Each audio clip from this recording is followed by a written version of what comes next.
Brasil, Rússia, Índia, China e África do Sul, os BRICS, decidiram juntar recursos para quando um deles estiver em apuros financeiros.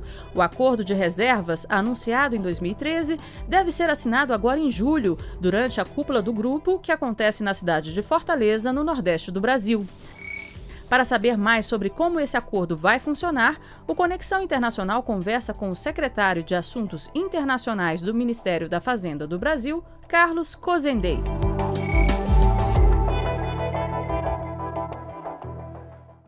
Olá, secretário. Muito obrigada por estar conosco mais uma vez aqui no Conexão Internacional, hoje para falar sobre esse acordo de reservas ou fundo de reservas. A imprensa tem usado muito esse termo, fundo de reservas. Já no anúncio foi dito que seria um arranjo contingente de reservas. Para esclarecer, eu pediria então que o senhor comentasse um pouco sobre isso. Pois não, normalmente a palavra fundo é utilizada quando os participantes do fundo aportam um capital e esse capital então vai ser administrado em conjunto por alguma entidade.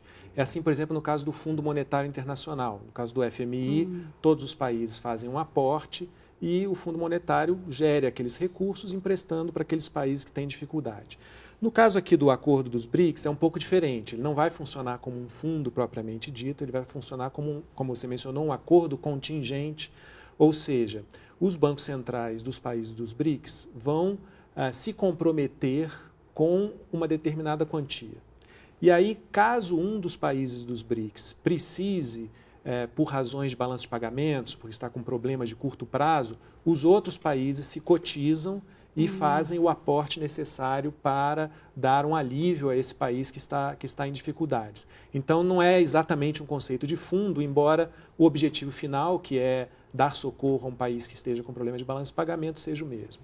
Então, essa é a grande diferença que esse acordo terá em relação ao FMI? Exato, ou seja, no caso do acordo dos BRICS, os bancos centrais, eles continuam com as suas reservas, eles não passam esse recurso para ninguém, eles continuam normalmente administrando as suas reservas. Então, quando a gente fala, o Brasil vai aportar 18 bilhões, na realidade, esses 18 bilhões continuarão nas reservas brasileiras até o dia em que algum país precisar, e aí vai se ver quanto vai ser necessário nessa situação específica. Então, a princípio, esse acordo pretende atender também outros países, não só os países do BRICS? Não, no caso do acordo, em princípio, ele está pensado para atender só aos países dos BRICS. Na realidade, quando se iniciou a discussão desse acordo, isso foi no contexto da crise europeia, né? Você se recorda que houve uma série de países europeus que tiveram dificuldades e os europeus tiveram que correr para negociar de última hora um novo fundo, um novo acordo de reservas que desse apoio a esses países.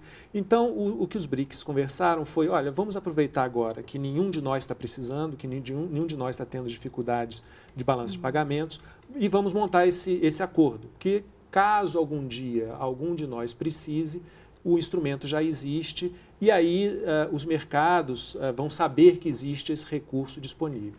Esse acordo pode ajudar também os países do BRICS a combater, por exemplo, a desvalorização do dólar e a queda das reservas, né? A ideia é que ele não seja usado cotidianamente, ou seja, tem uma flutuação de cambial e aí uso os recursos. Não, ele é para ser usado realmente em casos extremos, quando o país esgotou as suas reservas ou está perto de esgotar as suas reservas, não consegue fazer face às suas obrigações internacionais e aí tem recurso a esse fundo. Obviamente, quando o país chega nessa situação, provavelmente ele vai ter também que pedir um socorro do FMI, né?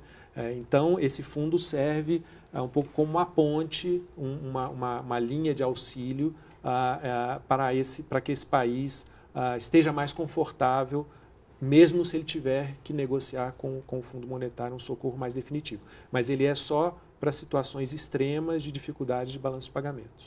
A situação na Ucrânia atrapalha a participação da Rússia nesse Não tem interferido nas negociações, né? Essa é uma questão mais do campo político, né? E na discussão tanto do fundo como do outro acordo, que é o acordo do Banco de Desenvolvimento, A perspectiva é mais de longo prazo, são perspectivas de questões mais permanentes no relacionamento entre esses países. Então, as questões conjunturais, seja econômicas, sejam políticas, não estão influenciando a negociação. Quer dizer, esse dinheiro já está, digamos assim, reservado mesmo, já está separado mesmo por cada país para esses momentos. Como eu falei, é um compromisso que os países farão, né, uma espécie de garantia que eles dão, mas eles não desembolsam esses recursos. Certo. E esse valor foi estipulado em 100 bilhões de dólares. Isso. Que seria... Esse é o valor total que os bancos centrais, com o qual os bancos centrais estão se comprometendo, no caso, de maneira mais ou menos proporcional ao nível de reservas de cada um deles. Então, a China, que tem reservas bem maiores que os outros, se compromete com 41 bilhões, Brasil, Índia e Rússia com 18 e África do Sul com 5 bilhões. Né? Isso dá a esses países o direito de aceder a um determinado valor. Então, no caso da África do Sul, dá direito de aceder até 10 bilhões. No caso de Brasil, Rússia e Índia, até 27. E no caso da China, aos 41 mesmo. Né? Caso um desses países precise de parte desses recursos, os outros países, então, vão se cotizar nessa mesma proporção, 5, 18, 41. E que impacto esse acordo pode ter, não só para a economia dos BRICS, né, que o que o senhor está explicando, mas também para a economia global? No caso da economia dos BRICS, como eu falei, ele atuaria no momento de emergência. Né? Então, ele funciona como o que na discussão da crise europeia se chamava o firewall, né? Ou seja, um muro de fogo.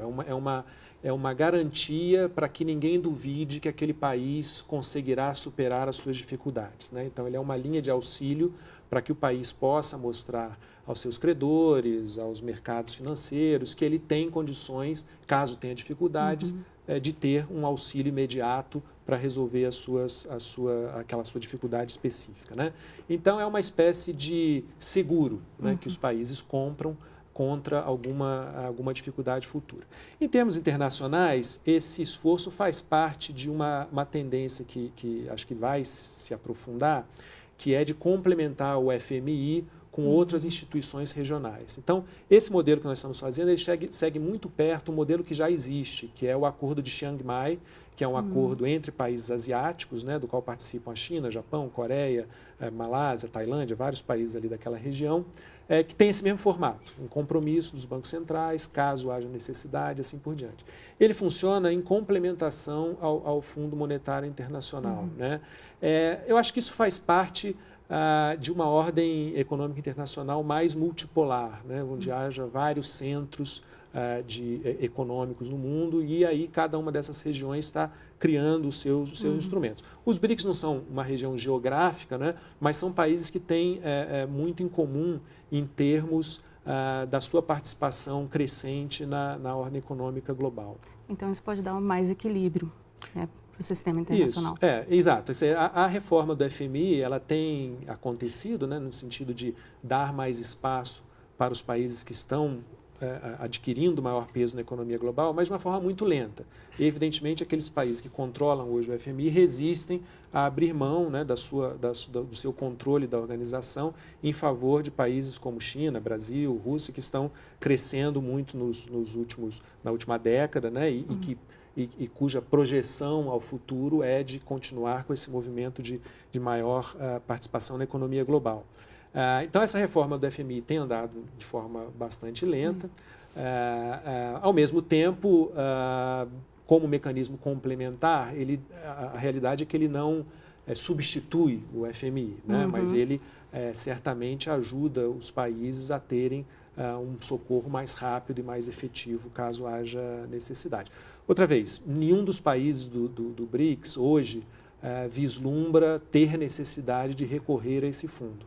É justamente uma coisa que você faz quando está tudo calmo, né, para no futuro, caso haja necessidade. Agora, para encerrar, quais são as expectativas, então, em relação à cúpula de Fortaleza, que acontece agora em julho? Exato. No ano passado, na cúpula dos BRICS do ano passado, a decisão de criar o fundo foi tomada, mas você precisava ainda negociar o texto do acordo, né, e como que ia funcionar operacionalmente, os bancos centrais tinham que se entender. Isso tem sido feito desde o ano passado, nós estamos quase concluindo esse texto, e a ideia é que esse texto, então, seja assinado na cúpula de Fortaleza, para depois também ser ratificado pelos congressos dos países. Tá certo. Muito obrigada, secretário Carlos Conzendei. E você que está nos assistindo, continue acompanhando a programação da TV Brasil Internacional. Até um próximo Conexão Internacional.